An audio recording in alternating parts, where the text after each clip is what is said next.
What's up, everyone? Welcome back to the channel, or welcome. This is your first visit. My name is Matt, and on this channel, I do new car reviews. Today, I'm here at Subaru of North Orlando with this brand new 2025 Subaru Forester. Not just another Forester, this is the first ever hybrid, and today I'm going to take in a complete tour of this vehicle. We're going to check it out, exterior, interior, technology, and the test drive. So if you enjoy watching videos like this, don't forget to check out the rest of my channel, hit that like and subscribe button. Now let's get back to this.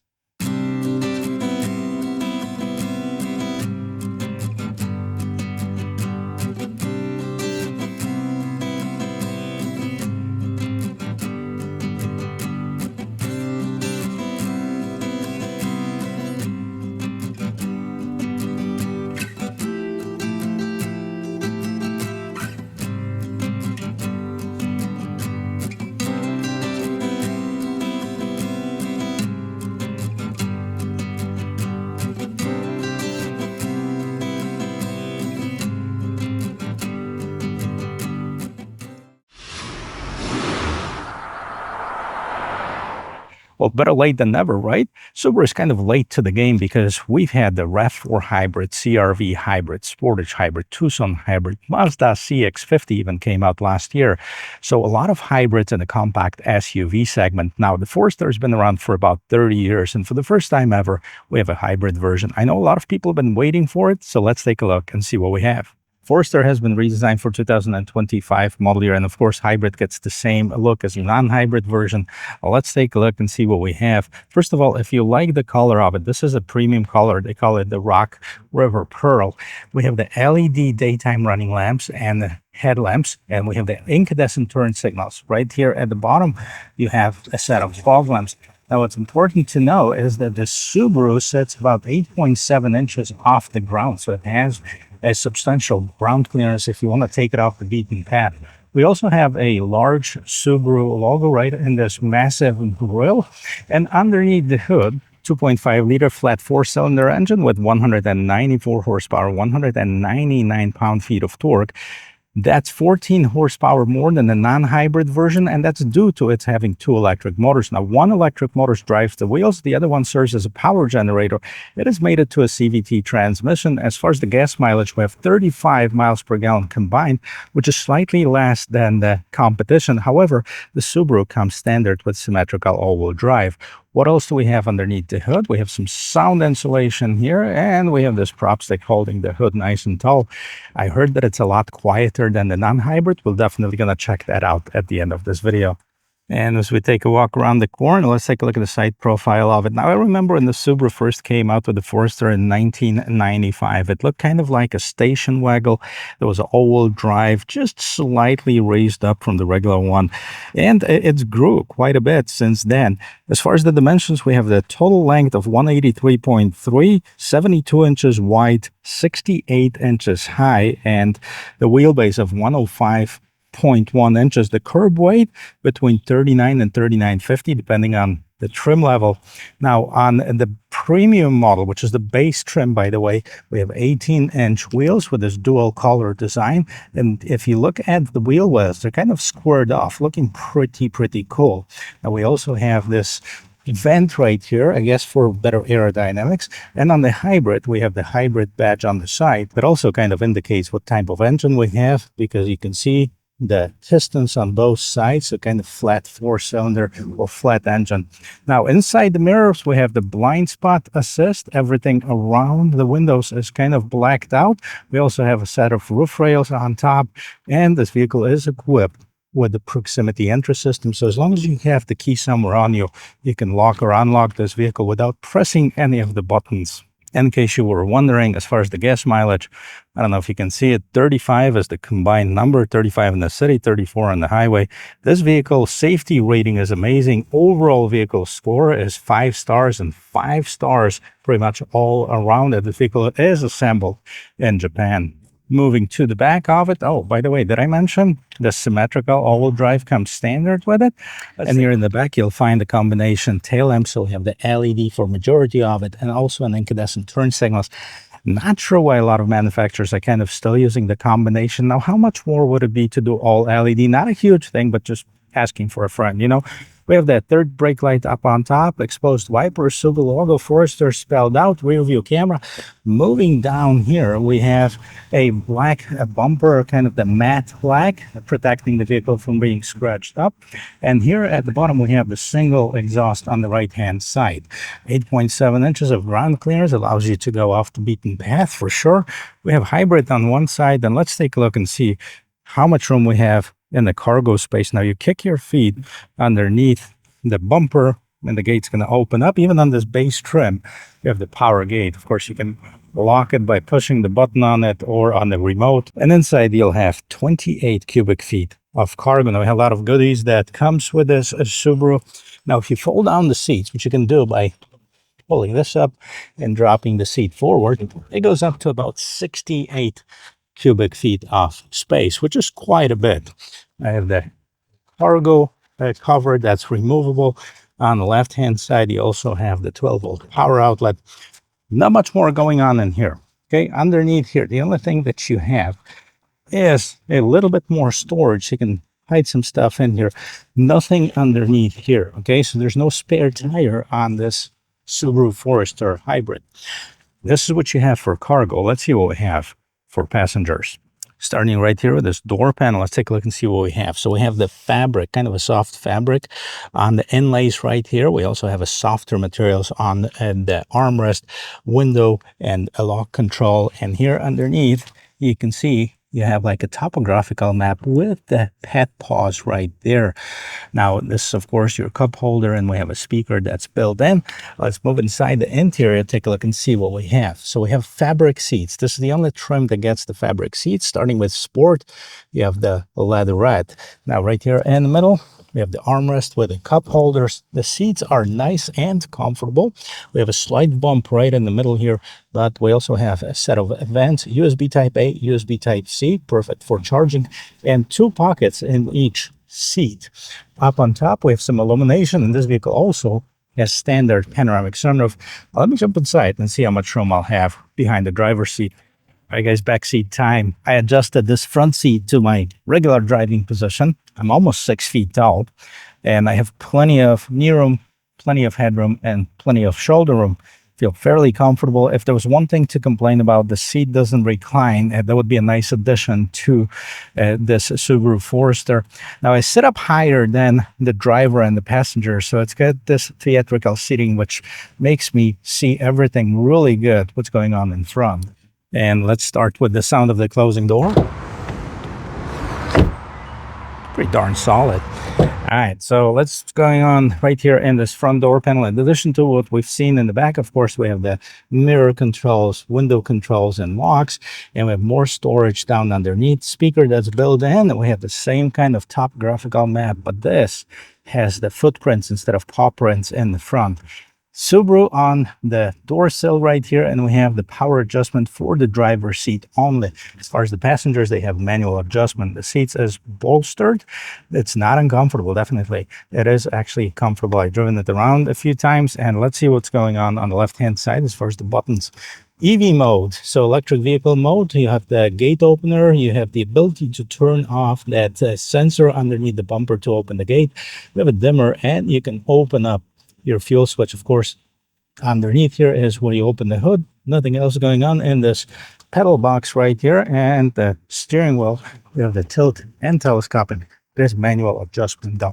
Let me jump inside. I'll show you the rest of it. And let's listen to the sound of the closing door from the inside here. Boom. That is a very solid thud right here. And this is the interior of this 2025 Subaru Forester. We're going to start actually on the right-hand side in here. We have a huge vent right here and this trim piece. That's really cool. This is actually textured, so it looks like 3D. It also feels like one too. We have the soft touch materials on top of that dash. Speaker right in front. We have the vent that helps you defog the right side window. Some polished aluminum trim. Really good looking one.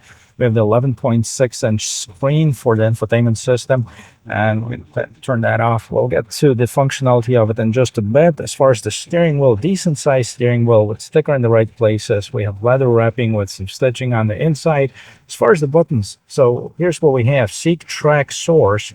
three different display settings. We also have the up and down to control what's going on in the instrument cluster, phone pickup, hang up button, voice control, and volume control. On the right hand side, you have the cruise control, dynamic cruise control. We also have the steering, lane keep assist, and then we have the Subaru intelligent drive modes. S is more sporty, I is the more intelligent, more focused on the gas mileage. So let's see what's going on in the instrument cluster. All right, so you have this button with the three different display settings. All you have to do is press it and hold it to see what other settings are here. I like this. It's got the navigation that's built in right here. And we have all the information as far as the hybrid system on the left-hand side. Of course, we're parked to 0 miles per hour. We have the temperature and fuel gauge at the bottom. We're in the individual mode. Okay, right next to park. We can switch it over to sport and press this button, hold it again. All right, if you prefer this as your screen, you can do that too. And this is more of the traditional display, which I like the best, to be honest with you. So a lot of customization. This is pretty cool. And moving on to the infotainment system. Now, we've seen it in other Subarus. Basically, the screen is set up in three different sections. Up on top, you have the temperature, time, what's playing, and then you can select basically what's going on here. So water temperature, oil temperature, average speed, weather, you have the different modes, X mode, snow, dirt, if you'd like to, normal, deep snow and mud. We're going to leave it in normal. We don't need any of this today, perfect weather. And then down here at the bottom, you have the climate control settings, right? We have the heated seats, even on this base trim. And we have the fan control, temperature control, of course, dual zone climate control. And here in the middle is your main screen right here. So you can hit that home button and you're going to show up a bunch of icons. Now, this navigation is built in, but if you didn't want to use that, you can also use the Android Auto, Apple CarPlay. And we have radio as far as the sources. For the radio, we have the FM, AM, and Sirius XM. So it has the satellite radio that's built in here. Back to the home screen, media, phone, apps, my Subaru car info, settings. Let's go to settings for a little bit. This shows you what the customization is. Anniversary list. All right, no current anniversaries. You can add, your birthday, anniversary, car birthday, oil change, I don't know. You can add whatever you want to it. Software update, factory data reset. Free open source software information. Not sure if you can program your own software if you're a programmer, maybe. I don't know. All right, so go back to the home screen. You can turn off the display off. Of course, my Subaru is this pay subscription that you can use. Valet mode, vehicle hold, that's basically your brake hold system. Vehicle dynamics control, you can turn that off as well as far as the traction control. And you can add some other shortcuts if you want to. What I'm interested to see is your rear view camera. And unfortunately, it's kind of disappointing because it takes up just about, 1/3 of the entire screen, maybe 1/4 even. It's not a very good quality. You have the trajectory lines. I think that, you're taking this vehicle off-road, it should have both front and rear cameras, which is super quality. But that's what it is. We'll move it back and park. And here at the bottom, also next to the home button, you have a power button. Basically, it opens up like the vehicle control, driving assistance, more settings. You can change that. This is your basic shortcut. This is the auto vehicle hold. If you want to use that, here's your phone settings, so you can connect the device to here. And I believe this is like your personal account settings if you have the driver profile set up. Now, in addition to the screens, we also have some hard buttons. This is, of course, your hazard lights, volume control. You press and hold it. That's going to basically turn off the screen. And down here at the bottom, you have the front window defogger. On the other side, you have the defroster, temperature control, and on the side, you have the tune and hold for the settings. Now, all you have to do is the reverse of it, hold it to power up the screen, and there you go. Put it in the home screen. That's what we have. Down here, we have USB Type-C, USB Type-A, auxiliary, and we have the wireless charging pad. Regular shifter, okay, which I like. Electronic parking brake, 2 cup holders, an additional 12-volt power outlet, and more storage in this console over here. If you look up on top, we have the frameless mirror with the Homelink buttons and the compass that's built into it. I believe that's an actual added option to it. And we can open this panoramic sunroof. We can actually do that for you. We have some windscreen. Right, it's a one-touch operation. We'll almost have this butterfly just fly into the vehicle right here. Okay, so close it up. In addition to it, you can also open just the cover for just an extra light in here. Sunglasses holder. Of course, we have the lights, LEDs in here, SOS information button. On the visor, we have illumination next to the mirror. And we have the extendable visor right here. So if you're on the side, that's pretty cool. Right, but look at this. I haven't even noticed this. You can look at the birds, even if there's no birds up in the sky. There's one that's built into this Subaru Forester. Well, guys, let me know what you think about the interior of this 2025 Forester. Let's talk about pricing and take it for a spin. Well, let's take a look at the Subaru's website and let's see what the Forester starts with. So they start with a base trim level, non-hybrid $29,995 base MSRP, premium $33,385, premium hybrid, which is this one right here, starting at $36,595, so about $3,200 difference. Then we have the sport non-hybrid $36,105, sport hybrid $39,595. Wilderness non-hybrid only $36,285, a limited non-hybrid $37,695. We have the limited hybrid at $41,010, and touring non-hybrid $41,595, and the touring hybrid at $43,295. How is that compared to the rest of the segment? Well, the Sportage and the Tucson are two that are probably going to be the cheapest one as far as their hybrid version, starting in the low 30s. Then we have the Honda CR-V starting at about $36,000, just slightly less than the Subaru Forester Hybrid. However, the Honda CR-V Hybrid starts with a front-wheel drive. If you added the all-wheel drive for $1,500, you're going to be slightly more than the Forester Hybrid. Kind of the same situation as with the RAV4, starting with the LE Hybrid at about $32,000, but the LE doesn't have nearly as many features as this premium base trim on the Forester.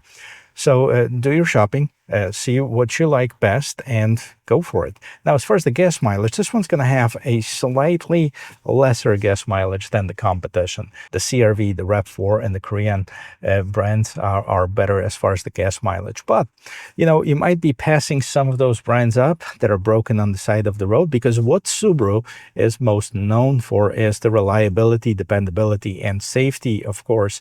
And it's very strange, but it has a very clannish clientele. So no matter what Subaru does, they're still going to love their Subis or Subbies. I'm not even sure how to pronounce that. Plenty of space in the back for putting your different mountains, achievements that you climbed on. And overall, a very spacious vehicle in here. It is quieter, by the way, than the non-hybrid version, that's for sure, especially in here in this parking lot. We're not even in the EV mode. Oh yeah, we are. We're in the EV mode, that's why. So let's take it on the road really quick. Check out the emergent traffic, acceleration. Ooh, look at that low end torque right there. Who said it's not capable? It's not fast. Are we in the sport mode? No, we're in the intelligent mode. All right, I'll put it in the sportier mode right here. All right, we're at the stoplight right here, and we're going to definitely check out this acceleration here. Woo, what do you know? I gotta tell you, it goes off the line pretty quickly. I don't know what people are talking about. This is quick. I like this hybrid setup. Definitely faster than the non-hybrid version. It's not only the horsepower, but more so the torque that keeps in this vehicle moving off the line as quickly as it is. It is quieter, much quieter than the non-hybrid version. Kind of like, the CR-V. The non-hybrid ones, I wouldn't even consider it. The hybrid ones are really nice. Even though it has a few horsepower more on the CR-V, the base hybrid one, this one feels just as good. Here's this light. We're going to be able to check out how tight it turns right here. And no issues whatsoever. Again, like the acceleration. The windshield is really nice and big. You can see clearly what's going on ahead of you. Big mirrors, both the rear view mirror here and the outside mirrors as well. Decent size, good visibility, a lot of light in here. And even there, I'm looking right here, there's barely any blind spots in here for sure. So guys, let me know what you think about this brand new 2025 Subaru Forester Hybrid. Feels good. Drives really, really smooth. Barely hear any noise coming into the cabin. Not usually a big fan of the CVT. This one is quiet, doesn't make any whiny noises or anything like this. I dig it. I really do. I didn't think I would, but kind of do. Let me know what you think. Would you go for the Forester Hybrid, or would you maybe choose something else, and why?